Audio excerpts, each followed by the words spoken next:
United పూలే front రాష్ట్ర నాయకులు గుంజపడుగు హరిప్రసాద్ కరీంనగర్లో మీడియా సమావేశం నిర్వహించారు. వారు మీడియాతో మాట్లాడుతూ జాగృతి సంస్థ అధ్యక్షురాలు మాజీ పార్లమెంట్ సభ్యురాలు కె కవితపై బీసీ నాయకులు జాజుల శ్రీనివాస్ గౌడ్ చేసిన వ్యాఖ్యలను వెంటనే ఉపసంహరించుకోవాలని మీడియా సాక్షిగా డిమాండ్ చేశారు. న్యాయమైన హక్కుల కోసం, బీసీల డిమాండ్ల సాధన కోసం నేను కూడా బీసీల తరఫున అడుగులో అడిగేసి వారి హక్కుల సాధన కోసం పనిచేస్తానని చెప్పి మరి ఈరోజు మన ముందుకు వచ్చినటువంటి జాగృతి అధ్యక్షురాలు మాజీ పార్లమెంట్ సభ్యురాలు ఎమ్మెల్సీ కవితక్క గారి మీద మరొక బీసీ నాయకుడు జాజుల శ్రీ వారు మాట్లాడుతూ ఉన్నారు. ఈరోజు బీసీ ఏమైనా కవితక్క బీసీనా అనే మాట వారి నోటి నుండి రావడం ఇది చాలా హాస్యాస్పదం. ఎందుకంటే బీసీల సమస్యల కోసం పోరాటం చేయాల్సిన అవసరం వచ్చినప్పుడు బీసీలే ఉండాల్సిన అవసరం లేదు. ఇలా బీసీల వాళ్ళకు రావాల్సినటువంటి న్యాయమైన డిమాండ్ల కోసం బీసీలే పోరాటం చేయాలని చెప్పి వారు ఆలోచన చేయడం కూడా తప్పుగా భావిస్తూ ఉన్నాం. ఎందుకంటే ఒక సామాజిక స్పృహ ఉండి బీసీలందరినీ కూడా పైకి తీసుకురావాలనే ఆలోచన ఎవరు చేసినా అది బీసీనే ఉండాల్సినటువంటి అవసరం లేదు. అట్లా అనుకుంటే మనం ఈరోజు తెలంగాణ సాయుధ రైతాంగ పోరాటం నుండి కనుక చూస్తే బడుగు బలహీన వర్గాల పక్షాన పోరాటం చేసిందంతా కూడా అగ్రకులాలకు సంబంధించినటువంటి వాళ్ళే.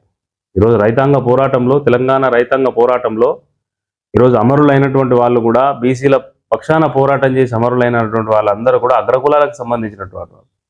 అట్టడుగు వర్గాల కోసం పనిచేసినటువంటి వాళ్ళందరూ కూడా ఓసీ కులానికి సంబంధించినటువంటి వాళ్ళే ఆ రోజు రైతాంగ పోరాటంలో కూడా. మరి అదేవిధంగా స్వర్గీయ నందమూరి తారక రామ గారు పార్టీ పెట్టి ఈరోజు బీసీలకు ఈరోజు ఇంత రాజకీయ చైతన్యం ఉంది అని అంటే ఆ రోజు వారు ఇచ్చినటువంటి అవకాశాలు బట్టే. మరి వారు బీసీ కాదే, వారు కూడా కమ్మ సామాజిక వర్గానికి చెందినటువంటి వాళ్ళు, వారు కూడా అగ్రకులానికి చెందినటువంటి వాళ్ళు. ఆనాడు మన ఎన్టీఆర్ గారు ఒక బీసీలలో ఒక రాజకీయ చైతన్యం తీసుకొచ్చి బీసీలందరినీ కూడా ఏకతాటిపైకి తీసుకొచ్చి అత్యధిక రాజకీయమైనటువంటి అవకాశాలు ఇచ్చి ఎమ్మెల్యేలుగా, ఎంపీలుగా, మంత్రులుగా అవకాశం ఇవ్వబట్టే ఈరోజు బీసీలలో ఇంత రాజకీయ చైతన్యం వచ్చింది.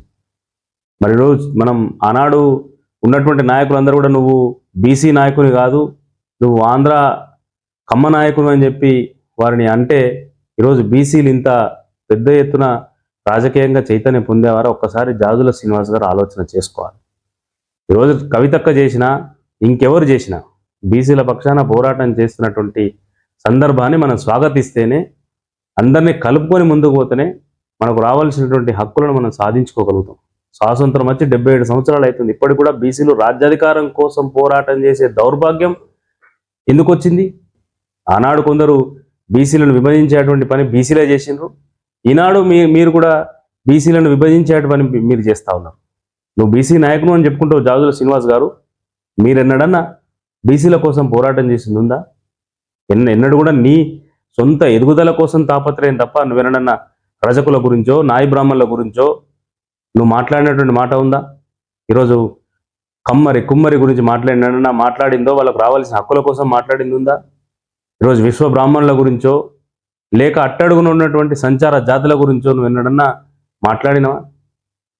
అంతసేపు నీ రాజకీయ పబ్బం గడుపుకోవడానికి మాట్లాడే మాటలు తప్ప బీసీ నాయకునని చెప్పుకొని వేదికల మీద ఉపన్యాసాలు ఇచ్చుడు తప్ప వాస్తవంగా మీరేం చేస్తారో ఒకసారి ఆలోచన చేయండి.